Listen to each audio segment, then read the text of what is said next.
நம்ம கூடவே இருக்கிற பொண்டாட்டி நம்ம கண்ணுக்கு அழகா தெரிய மாட்டா.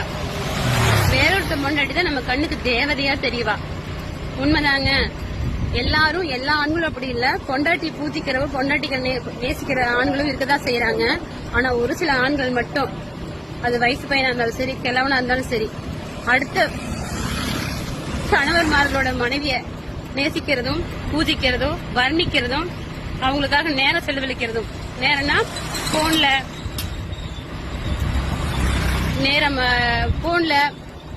நேரடியா அந்த மாதிரி நேரம் செலவழிக்கிற ஆம்பளைங்க தான் இந்த உலகத்துல ஜாஸ்தியா இருக்காங்க. இன்னும் ஒரு சிலர் இருக்காங்க எப்படின்னா, தன்னோட குழந்தை மேல அக்கறை வைக்க மாட்டாங்க, அன்பு பாசம் வைக்க மாட்டாங்க. அடுத்தவன் பெத்த குழந்தை மேல அன்பு பாசம் வைப்பாங்க. இவன் பிள்ளைக்கு பீஸ் கட்டுறாங்க, பணம் இருக்காது, பீஸ் கட்ட முடியாது. ஆனா அடுத்தவன் பெத்த பிள்ளைக்கு நான் பீஸ் கட்டுறேன், நான் பண்றேன், நான் கூட்டிட்டு போறேன், நான் வரேன், நான் ஸ்நாக்ஸ் வாங்கி தரேன் அப்படின்பா. ஆனா இவன் பிள்ளைய பக்கத்து வீட்டுக்காரன் பார்த்துட்டு இருப்பான்.